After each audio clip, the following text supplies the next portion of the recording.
नमस्कार दोस्तों, एसएससी दिव्य में आपका स्वागत है। आज हम रीजनिंग के प्रैक्टिस सेट 115 देखेंगे। इसमें रीजनिंग के 20 इंपॉर्टेंट प्रश्न हैं। यदि आप एसएससी, रेलवे या किसी भी स्टेट एग्जाम की तैयारी कर रहे हैं तो ये प्रैक्टिस सेट आपके लिए काफ़ी इंपॉर्टेंट है, क्योंकि इस प्रैक्टिस सेट में जो प्रश्न दिए गए हैं उसी टाइप के प्रश्न आपके परीक्षा में पूछे जाएंगे। तो चलिए हम शुरू करते हैं प्रश्न संख्या 1 से। प्रश्न संख्या 1 करने से पहले वीडियो को शुरू से अंत तक जरूर देखिए। वीडियो अच्छा लगे तो लाइक और कमेंट कर दीजिए। चैनल पे नए आए हैं तो प्लीज़ चैनल को सब्सक्राइब कर लीजिए। अब हम प्रश्न संख्या 1 करने वाले हैं, वो आपके सामने है। प्रश्न संख्या 1, नीचे दी गई श्रृंखला में प्रश्न चिन्ह के स्थान पर कौन सी संख्या आएगी। यहाँ जो दिया गया है प्रश्न चिन्ह के स्थान पे कौन सी संख्या आएगी उसे ज्ञात करना है। तो प्रश्न चिन्ह के स्थान पे जो संख्या आएगी उसे ज्ञात करने के लिए हम क्या करेंगे, हम 15, 31, 63 के बीच संबंध स्थापित करेंगे। 15, 31, 63 के बीच जब संबंध स्थापित करेंगे तो कौन सा संबंध बनेगा।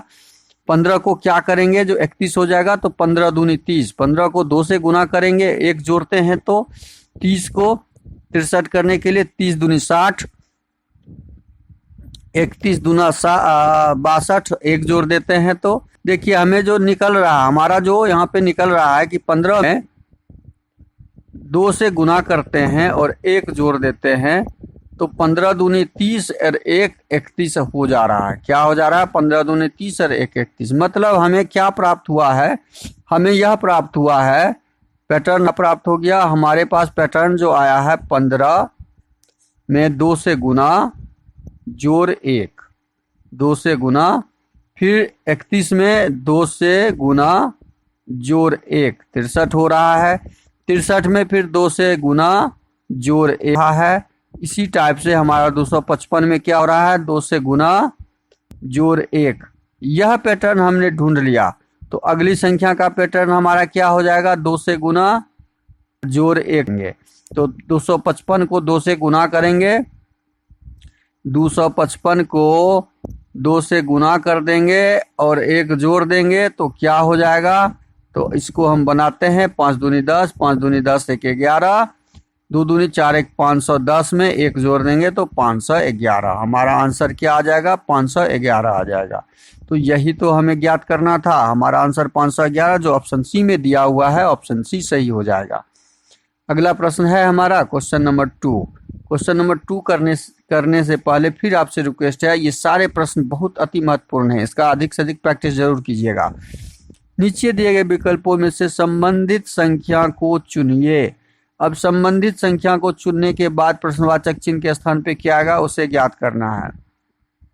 5 का संबंध 625 के साथ क्या है, वही संबंध 8 के प्रश्नवाचक चिन्ह के स्थान पे क्या आएगा उसके साथ ढूंढना है। तो 5 का यदि हम 625 में संबंध ढूंढे तो 5 को जब हम स्क्वायर करते हैं तो क्या होता है, 5 25 होता है। और 25 का जब हम स्क्वायर करते हैं तो 25 25 है 625 होता है। देखिए कितना आसानी से हमने संबंध ढूंढ लिया, 625 हमने ज्ञात कर लिया। सेम इसी प्रकार से यदि हम 8 का स्क्वायर कर लें, 8 का वर्ग कर लें तो 8 8 64 हो जाता है। और 64 का स्क्वायर कर लें, 64 का स्क्वायर जब हम करते हैं तो हमारे सामने क्या आता है, हमारे सामने 625 आता है, न हमारे सामने आंसर आता है।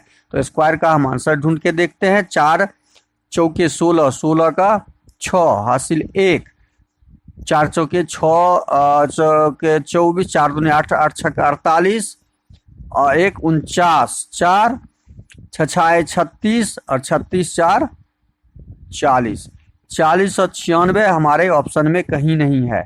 तो इसका मतलब यह पैटर्न हमारा वर्क नहीं कर रहा है, यह पैटर्न हमारा वर्क नहीं कर रहा है। तो हम किस पैटर्न जाएंगे, हम फिर दूसरा तरीका संबंध ढूंढेंगे। दूसरा किस प्रकार से ढूंढेंगे, अब हम 5 का वर्ग नहीं करके 5 का क्या करेंगे, 5 का क्यूब करके देखेंगे। 5 का क्यूब जब करते हैं तो 5 25, 5 125 और 125 में हम 5 से गुना करके देखते हैं तो 625 हो जाता है। देखिए कितना आसानी से इसका फिर हम दूसरा टर्म ढूंढ लिए। उसी प्रकार हम 8 का क्यूब निकालेंगे तो 8 का क्यूब हो जाएगा 8 8 64 64 अठे 8 800 के 32 32 के 2 हाथ में 3 8 48 और 3 51। 512 में 5 से गुना करते हैं तो हमें क्या आता है? 5 दूनी 10, 5 एकम 5 एक 6, 5 25 2560 आता है, जो कहाँ पर? यह हमारा आंसर आ गया इस पैटर्न के हिसाब से। तो इस पैटर्न के हिसाब से हमारा जो आंसर आया है वह कहाँ पर दिया हुआ है? ऑप्शन ए में दिया हुआ है। तो क्वेश्चन नंबर 2 का सही आंसर क्या है? और ए हो जाएगा। अगला प्रश्न है क्वेश्चन नंबर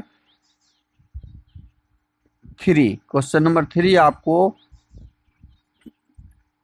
बार बार सारे एग्जाम में पूछे गए हैं। देखिए, यदि नीट 440, नीट का मीनिंग 440, एनटीए का मीनिंग 350 दिया गया है, तो टेस्ट का मीनिंग क्या होगा? टेस्ट का अकॉर्डिंग क्या होगा? नीट के लिए हमने क्या किया? NEET, NEET. एन होता है 14 नंबर पे, ई होता है 5 नंबर पे, ई होता है 5 नंबर पे, टी होता है 20 नंबर पे। इन सबों को जब जोड़ते हैं हम तो हमारे पास क्या आता है? 5 5 10, 10 10 20, 20 20 40, 4 44। क्या आ रहा है? 44 आ रहा है। और हमें लाना है 410। 410 लाने के लिए 44 में हम किससे गुना करेंगे? 10 से जब गुना कर देंगे तो हमारा 410 आ गया। देखिए 410 आ गया। अब ये 410 नीट का तो हम कोडिंग करके ले आए। क्या एनटीए का कोड जो हम करेंगे, एनटीए के साथ भी वही पैटर्न लगा हुआ है? एनटीए वो भी हम ज्ञात करके देख लेते हैं। एन का कितना हो जाता है? 14, टी का 20, ए का 1। अब इन सबों को जब जोड़ेंगे हम तो कितना हो जाएगा हमारा योगफल? 20 10 30, 5 35, और 35 को 10 से गुना करते हैं क्योंकि यहाँ भी 10 से गुना किए हैं, तो हमारा 350 कोड आ गया। यहाँ भी 440 आ गया और यहाँ भी 350 आ गया। बस यही सेम पैटर्न पर हम टेस्ट का ज्ञात कर लेंगे। सेम पैटर्न पर किसका ज्ञात कर लेंगे? टेस्ट का। Test, TEST। टेस्ट का जब हम ज्ञात करेंगे तो टी होता है 20 नंबर पर, ई होता है 5 नंबर पर, एस होता है 19 नंबर पर, फिर टी होता है 20 नंबर पर। इन सबों को जब जोड़ेंगे हम तो कितना हो जाएगा? 20 दूनी 40, 20 तिये 60, 4 64, और 64 को 10 से गुना करेंगे तो हमारा कोड क्या हो जाएगा? 640। हमारा कोड क्या आ जाएगा? 640। तो ये 640 टेस्ट का कोड क्या आ जाएगा? 640 हो जाएगा, जो कहाँ पर दिया हुआ है? ऑप्शन डी में दिया हुआ है। तो इस प्रश्न का सही आंसर हम कैसे ज्ञात किए आपके लिए, और आप कैसे ज्ञात करेंगे वो सही से आप इसको अधिक से अधिक प्रैक्टिस कीजिएगा। अगला प्रश्न है क्वेश्चन नंबर 4। क्वेश्चन नंबर 4 है आपके सामने। निम्नलिखित विकल्पों में असंगत का चयन करें। असंगत का चयन करने के लिए हम क्या करेंगे?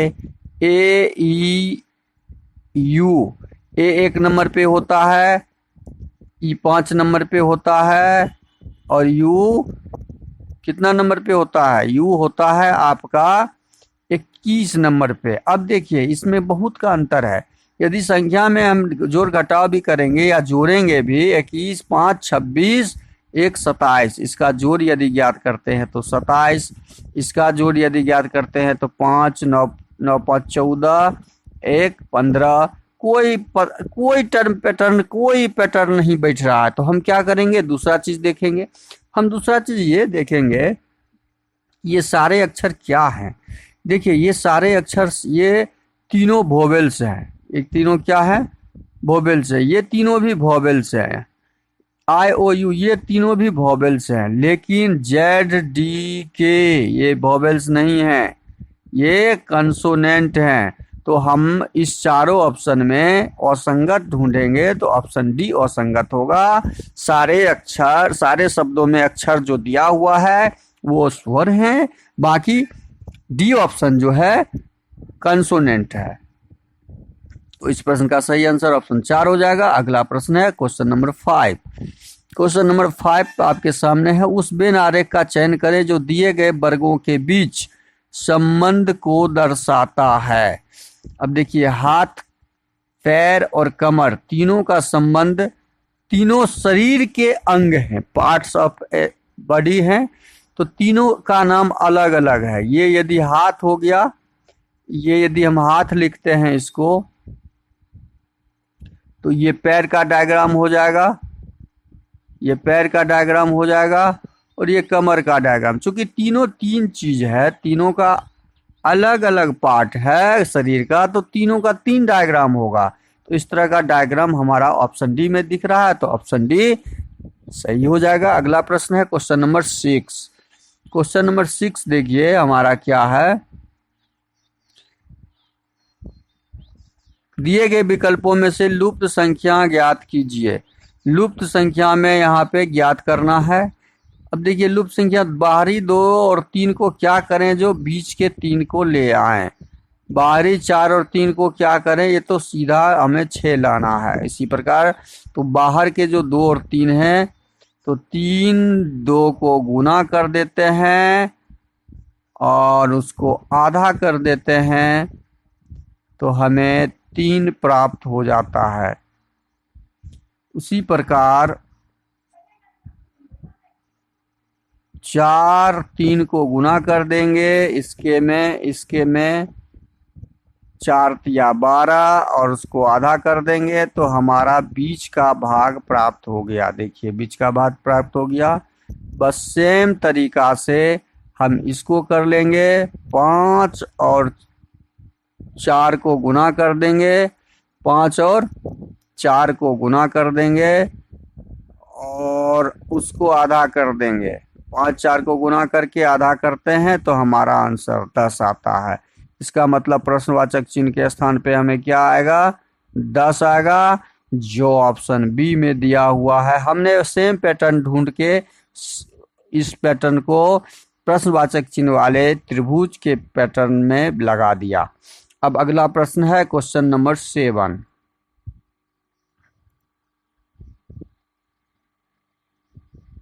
निम्नलिखित श्रृंखला श्रेणी को ज्ञात कीजिए। अब देखिए, निम्नलिखित श्रृंखला श्रेणी में प्रश्नवाचक चिन्ह को ज्ञात करना है। इसे किससे ज्ञात करेंगे, तो यहाँ देखते हैं कि श्रृंखला में दिया हुआ है BCD HIJ NOP TUV, मतलब कंटिन्यूअस वर्ड दिया हुआ है। तो B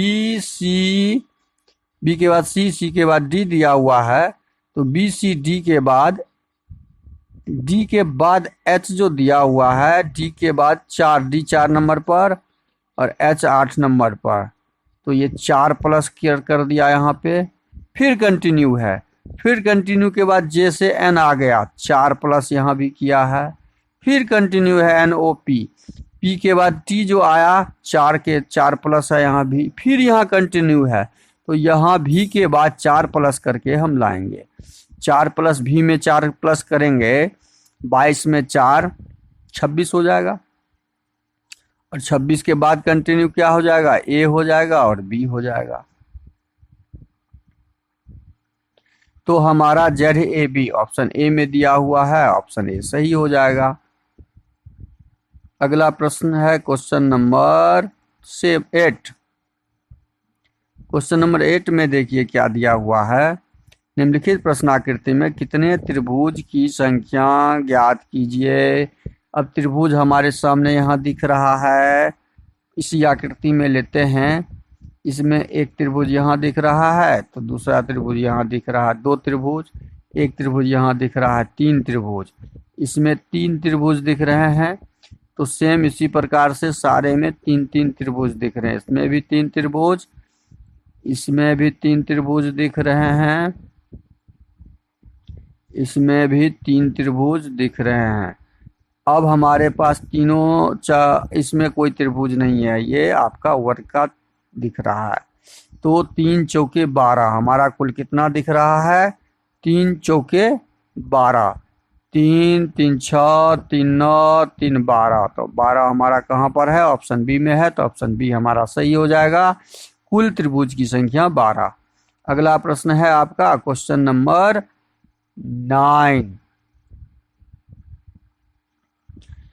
निम्नलिखित विकल्पों में से संबंधित शब्द को चुनिए। संबंधित शब्द जैसे माल का संबंध गोदाम से होगा, वैसे ही सैनिक का संबंध किससे होगा? तो माल को गोदाम में रखा जाता है जिस प्रकार, उसी प्रकार सैनिक को बॉर्डर पे नहीं रखा जाता है, जवान में नहीं रखा जाता है, ड्यूटी पे नहीं रखा जाता है, आर्मी में रखा जाता है। तो इस प्रश्न का सही आंसर क्या हो जाएगा? ऑप्शन बी हो जाएगा। जिस प्रकार माल को रखने के लिए हम गोदाम का उपयोग करते हैं, वेयर हाउस का उपयोग करते हैं, उसी प्रकार सैनिक को एकत्रित करके रखने के लिए आर्मी बनाया गया है और आर्मी के नाम से हम सैनिक को रखते हैं। तो अगला प्रश्न है क्वेश्चन नंबर 10। क्वेश्चन नंबर 10 है आपके सामने। उस विकल्प का चयन करें जो श्रृंखला में रिक्त पदों पर क्रमिक रूप से रखा जाएगा। अब देखिए, रिक्त पदों पर क्रमिक रूप से रखने के लिए हम क्या करेंगे? अब इसमें ढूंढेंगे कि सी, देखिए सेम इसमें एक ही सीरीज है, उसमें से लुप्त संख्या को, लुप्त अक्षरों को ध्यान में रखना है। सी के बाद हमें ज्ञात करना है। तो सी के बाद यहाँ पे क्या दिया हुआ है? ए दिया हुआ है। तो हमारा सी के बाद यहाँ क्या हो जाएगा? ए हो जाएगा। ए के बाद हमें आर दिया हुआ है, फिर सी से शुरू है। इसका मतलब 3 अक्षर का ये गैप है, 3 अक्षर का ये सीरीज है, 1 2 3, 3 अक्षर का सीरीज है। तो सी के बाद यहाँ फिर खाली है तो हम ए डालेंगे। यहाँ फर्स्ट लेटर का खाली है सीरीज का, तो फर्स्ट लेटर सी है तो सी डालेंगे। सी ए आर का हमारे पास यह सीरीज है। तो हमने जो डाला है वो डाला है A double A C double C R फिर डबल आर। तो यह ऑप्शन हमारा ऑप्शन ए में ही दिख रहा है, तो ऑप्शन ए हमारा सही हो जाएगा। हमारा यह ऑप्शन कहाँ दिख रहा है? ए में ही। तो ऑप्शन ए हमारा सही हो जाएगा। अगला प्रश्न है क्वेश्चन नंबर 11।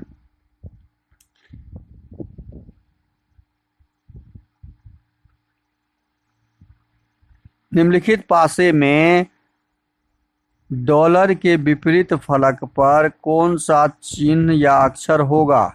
निम्नलिखित पासे में डॉलर के विपरीत फलक पर कौन सा चिन्ह या अक्षर होगा? तो डॉलर तो यहाँ हमें देखिए, इस तरह के पासे जब भी हो तो वो सामान्य पासे होते हैं। किस तरह के पासे होते हैं? सामान्य। सामान्य पासा जब होगा तो हम कॉमन ढूंढेंगे। किसी भी 2 पासा लेके हम कॉमन ढूंढेंगे। तो पासा 1 और पासा 2 को लेके हम कॉमन ढूंढते हैं। पासा 1 और पासा 2 में देखिए ओ और एच, यहाँ भी ओ और एच कॉमन है, तो बचा हमारा ई, और तो ई का विपरीत हो जाएगा। बस इतना ही ध्यान रखना, ई का विपरीत हो गया डॉलर, और हमें डॉलर का ही विपरीत फलक पर क्या होगा ज्ञात करना था। तो डॉलर का विपरीत ई और ई का विपरीत डॉलर। तो ई जहां हमारा ऑप्शन बी सही हो जाएगा, जहां पर ई होगा वो ऑप्शन। जब ये दोनों मैच नहीं करता तो 1 और 3 को लेके हम करते, या 2 और 3 को लेके करते, कोई 2 पासा लेके हम इस तरह के प्रश्न का हल। अगला प्रश्न है क्वेश्चन नंबर 12। एक निश्चित कूट भाषा में नाइट को SNTMY के रूप में लिखा जाता है, तो उसी भाषा में अमृत को कैसे लिखा जाएगा? अब देखिए, नाइट को क्या लिखा है? NIGHT। नाइट को यह लिखा NTMY।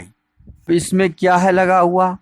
इसमें बस ये देखना है कि लगा हुआ है, एन को एस में कन्वर्ट किया। क्या यहाँ पे एन को एस में कन्वर्ट किया? तो एन होता है 14 नंबर पे, एस होता है 19 नंबर पे। तो कितना प्लस किया? ये 5 प्लस किया। अब आई होता है 9 नंबर पे, 9 को फिर 14 में कन्वर्ट किया, तो इसमें भी 5 प्लस है, 14। जी होता है 7 नंबर, 7 को 20 में प्लस किया। जी होता है 7 नंबर, और 7 नंबर को प्लस किया है 20 में, तो 7 और 20 T20 नंबर पे है। देखिए ये G7 है और T20 है, तो ये आपस में क्या दर्शाता है? ये आपस में अपने आप को विपरीत शब्द दर्शाता है। ये क्या है? विपरीत शब्द है। ये G का उल्टा T और T का उल्टा G होता है, तो G का विपरीत हो गया T। अब अगला H जो है 8 नंबर पे है। M आपका कितना नंबर पे होता है? M होता है 13। इसमें भी 5 प्लस है। कितना प्लस है? 5 प्लस है। तो 5 प्लस 5 प्लस और बीच का लेटर जो है आपका वो T20 होता है। Y 25 नंबर पे होता है, तो इसमें भी 5 प्लस है। तो हमने यहाँ पे आपको बताया कि इसमें संबंध क्या लगा ढूंढ। अब ये संबंध हम अमृत के साथ बनाएंगे। अमृत का पैटर्न, इसी पैटर्न पे हम जब ज्ञात करेंगे अमृत का, तो यही लगाएंगे AMRIT। तो A होता है 1 नंबर पे। ये कितना नंबर पे होता है? 1 नंबर पे। और 1 नंबर में 5 जोड़ देंगे तो कितना हो जाएगा? 6। और 6 हमारा जब हो जाएगा तो 6 में कौन होता है? F होता है 6। F से हमारा शुरू होने वाला 2 लेटर है हमारा C और A यहाँ से माइनस हो जाएगा। अब M होता है 13। 13 में हम 5 जोड़ेंगे तो कितना हो जाएगा? 18। 13 में 5 जोड़ेंगे तो 18। और 18 नंबर पे कौन होता है? R। F R। बस हमारा आंसर तो यही मिल गया। ऑप्शन बी हमारा आंसर मिल चुका है। लेकिन इस वर्ड को हम पूरा करेंगे। इस वर्ड को पूरा करना जरूरी है। हम एग्जाम में इसके आगे नहीं जाएंगे। FR हमारा आंसर आ गया, लेकिन R का उल्टा क्या होता है? R का उल्टा T होता है। यहाँ पे हमें उल्टा शब्द देना था, क्योंकि यहाँ भी हमने क्या किया था? बीच वाले लेटर में उल्टा शब्द लगाया था, तो यहाँ भी हम उल्टा शब्द लगाएंगे। R का उल्टा T और T का उल्टा मतलब विपरीत अक्षर R होता है। और बाकी इस दोनों में फिर 5-5 हम जोड़ के लिख देंगे। तो हमारा देखिए FRSHIR। R का उल्टा I होता है। R का उल्टा I होता है, क्योंकि R 18 I 9। 18 9 27। 27 दोनों को जोड़ के 27 होना चाहिए। अब I को में 5 जोड़ेंगे तो 9 5 14 हो जाएगा। 14 होता है N। और 20 में 5 जोड़ेंगे तो 25 हो जाएगा। 25 होता है Y। 20 में 5 जोड़ेंगे तो हमने आंसर ढूंढा FRINY, जो ऑप्शन बी पहले ही ज्ञात कर चुके थे। एग्जाम में हम उसके बाद नहीं करना था हमें। हम आपको फुल डिटेल्स इसलिए समझाए कि आप इसके बेसिक को पकड़ पाए। अब अगला प्रश्न है क्वेश्चन नंबर 13।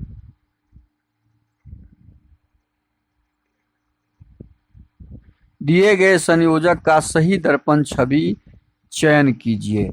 अब दर्पण छवि जब बनेगा तो ये चित्र पलट के, ये त्रिभुज पलट के कैसे हो जाएगा? ऐसा हो जाएगा। अब देखते हैं कि इस तरह का त्रिभुज हमें कहाँ कहाँ मिलता है। ये तो ऊपर मुंह है त्रिभुज, तो ये तो यहाँ पे ऑप्शन ए संभव नहीं है। ऑप्शन बी में, सी में भी ऊपर मुंह है, सी भी संभव नहीं है।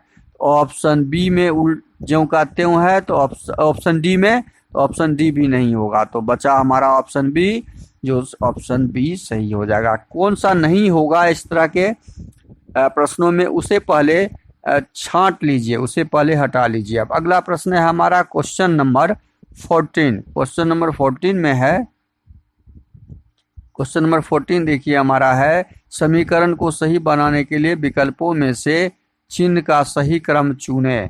अब चिन्ह का सही क्रम चुनने के लिए यदि हम ऑप्शन ए लेते हैं, तो ऑप्शन ए में 18 के बाद हमें कट करके क्या डालना होगा? बराबर डालना होगा। 18 के बाद कट करके बराबर डालना होगा। बराबर और 5 के बाद हम माइनस डालेंगे। यहाँ पे 5 के बाद गुना को माइनस में कन्वर्ट करेंगे, तो और बराबर को कट करके हम क्या डालेंगे? गुना को डालेंगे। अब जैसे ही ये डालेंगे तो 5 चौके 2000 और 2000 में 5 घटाएंगे तो माइनस में आएगा, माइनस में आंसर आएगा। जबकि हमें लाना क्या है? 18। इस समीकरण के हिसाब से 18 लाना था, तो यह समीकरण हमारा इसमें नहीं बैठ रहा है। अब हम ऑप्शन बी को लेके बैठाएंगे। 18 के बाद गुना का चिन्ह डालेंगे, गुना का चिन्ह डाल दिए उसके बाद घटाओ 5 है, 5 रखेंगे, 5 के बाद घटाओ का चिन्ह डाल दिए, घटाओ का चिन्ह डाल दिए, उसके बाद 50 रखेंगे और 50 के बाद डाल देंगे, बराबर का चिन्ह डाल दिए और तब उसके बाद 40 रखेंगे। अब हमें 40 लाना है इस साइड में, तो 18 पंचे 90, 90 में से 50 चला जाएगा तो 40 होगा। देखिए हमारा यहाँ पे ऑप्शन बी सेटिस्फाइड कर रहा है, तो 40 बराबर 40 हो रहा है, तो यह ऑप्शन बी हमारा जो है क्या हो जाएगा, आंसर सही हो जाएगा। ऑप्शन बी इस प्रश्न का सही आंसर हो जाएगा। अगला प्रश्न है क्वेश्चन नंबर 15। क्वेश्चन नंबर 15 को देखिए।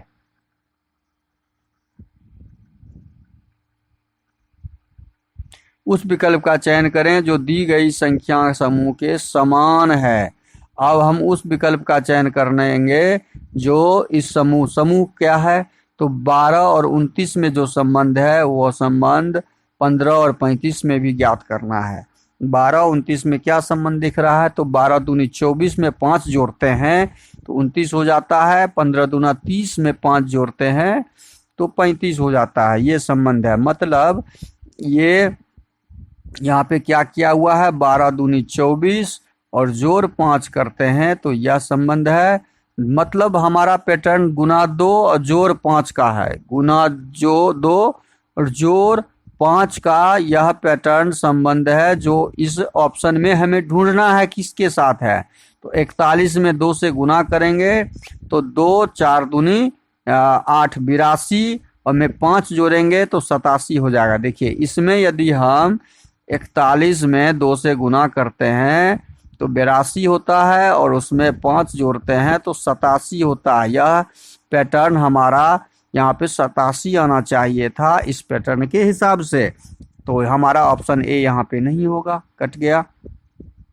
ऑप्शन बी में देखते हैं, 36 को यदि 2 से गुना करते हैं तो 72, ये तो संभव ही नहीं है, 72 में 5 जोड़ा ही नहीं यहाँ पे। 16 में 2 से गुना करते हैं तो 16 दूनी 32, 16 में 2 से गुना करते हैं तो 16 दूनी 32 और 32 में 5 से जोड़ते हैं तो 37, यहाँ पे दिया हुआ है 37, तो हमारा यह सेम पैटर्न ऑप्शन सी में दिया हुआ है, तो ऑप्शन सी हमारा सही हो जाएगा। अगला प्रश्न है क्वेश्चन नंबर 16। क्वेश्चन नंबर 16 को देखिए। कथन सभी ब्रेड केक है। कथन स्टेटमेंट में दिया हुआ है सभी ब्रेड, तो हम जब ब्रेड का बनाएंगे, ये ब्रेड है, ये ब्रेड हो गया, ब्रेड का डायग्राम, सभी ब्रेड केक है, तो सभी ब्रेड क्या है, केक है, केक का हमने डायग्राम बना दिया, सभी ब्रेड केक है। सभी अंडे केक हैं, तो जितने भी अंडे हैं सभी अंडे क्या हैं, केक हैं, सभी अंडे। अच्छा, अंडा का यहाँ पे बन जाएगा। अच्छा, इस तरह का 2 डायग्राम बनेगा। देखिए एक तो इस प्रकार का डायग्राम बनेगा, एक बन जाएगा हमारा, या करके बनाते हैं, एक बन जाएगा जो केक होगा, केक के बीच में ब्रेड और अंडे दोनों, ऐसे कुछ अंडे भाग ब्रेड के अंदर, कुछ ब्रेड के अंदर अंडे होंगे, तो इस तरह का भी डायग्राम बनेगा। अब इस दोनों को ऑप्शन लेते हुए हमें निष्कर्ष निकालना है।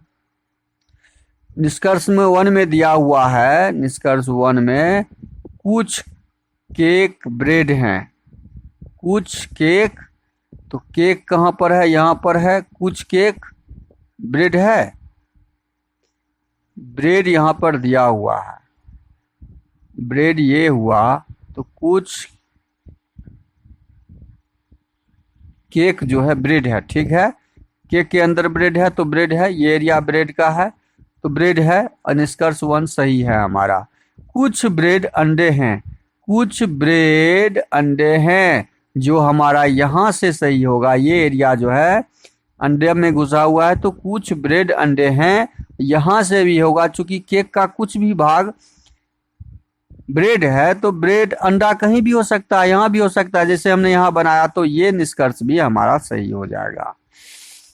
कोई ब्रेड अंडा नहीं है, कोई भी ब्रेड है ऐसा जो अंडा नहीं है, इस इस डायग्राम से हमारा यह होगा कि कोई भी ब्रेड अंडा नहीं है, लेकिन इस डायग्राम से ऐसा नहीं होगा।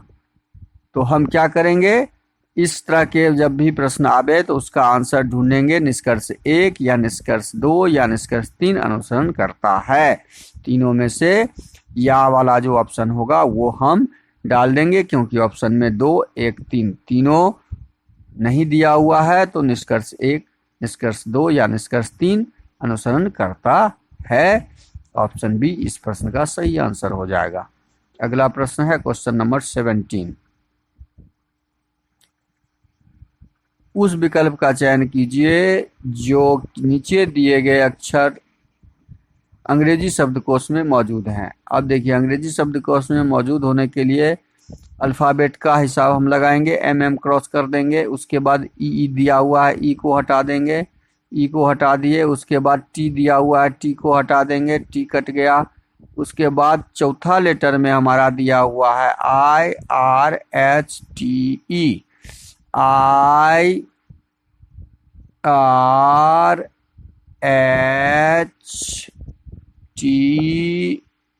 ये चौथा लेटर दिया हुआ है। तो अब इस चौथा लेटर में पहले हमारा कौन सा लेटर आ जाएगा?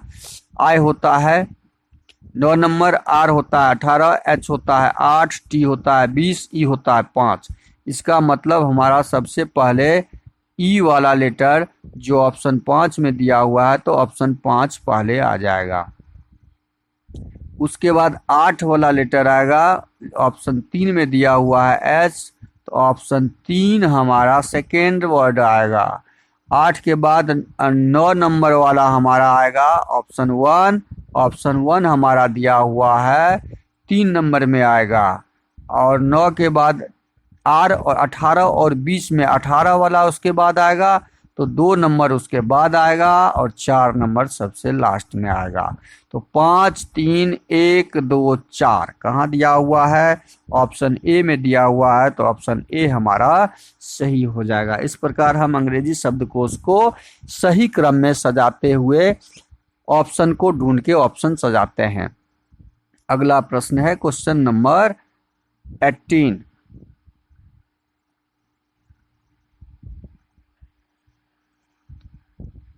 आरेख का अध्ययन करें और उन लोगों की पहचान करें जो कम से कम 2 भाषाएं बोल सकते हैं। 2 भाषा या 2 से अधिक हो गया, तो 2 भाषा बोलने वाले, ये फ्रेंच भाषा है, ये अंग्रेजी भाषा बोलने वाला, ये जर्मन भाषा। तो बी जो हमारा है केवल फ्रेंच बोलने वाला है, तो इसको कट कर देंगे, हमें 2 भाषा वाला चाहिए।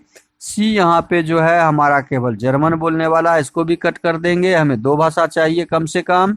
ए जो है अंग्रेजी बोलने वाला केवल है, तो इसको भी कट कर देंगे। अब बचा जो हमारा ये 2 भाग लिया हुआ है, देखिए ये 2 भाग लिया हुआ है, इसका मतलब डी जो है जर्मन और फ्रेंच दोनों भाषा बोलता है, तो डी भी हो जाएगा।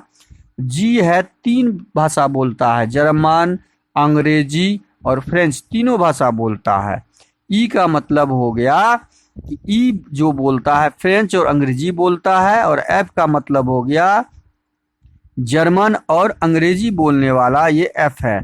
तो 2 से अधिक ये कौन कौन बोल रही है? डी, ई, जी, एफ, जो ऑप्शन बी में दिया हुआ है। ऑप्शन बी हमारा क्या हो जाएगा? सही हो जाएगा। अगला प्रश्न है क्वेश्चन नंबर 19।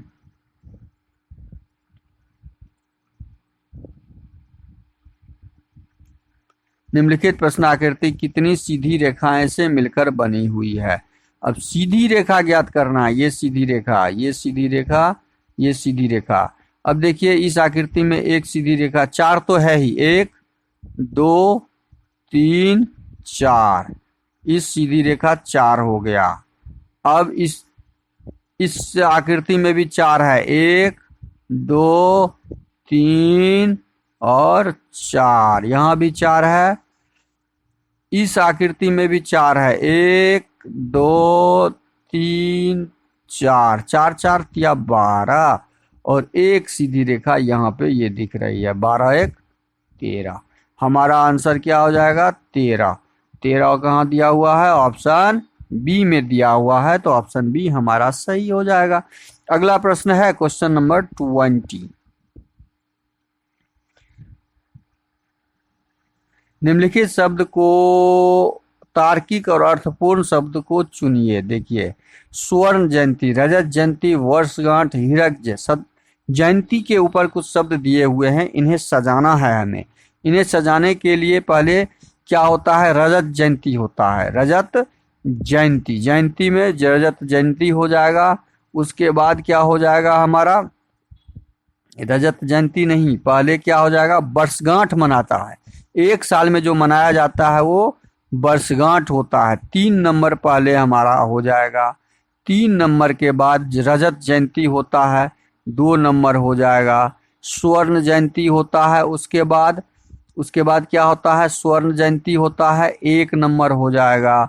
हीरक जयंती मतलब हीरक जयंती होता है उसके बाद, और शताब्दी जयंती होता है उसके बाद।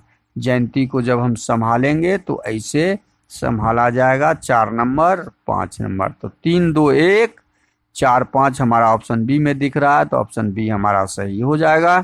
वीडियो शुरू से अंत तक जरूर देखिए, ये सारे प्रश्न आपके बहुत इम्पोर्टेंट हैं आपके एग्जाम के लिए। चैनल पे नए आए हैं तो प्लीज चैनल को सब्सक्राइब कर लीजिए और दोस्तों को अधिक से अधिक शेयर कर दीजिए। बेल आइकन कॉल सेट पे जरूर डाल दीजिएगा। थैंक यू, धन्यवाद, जय हिंद,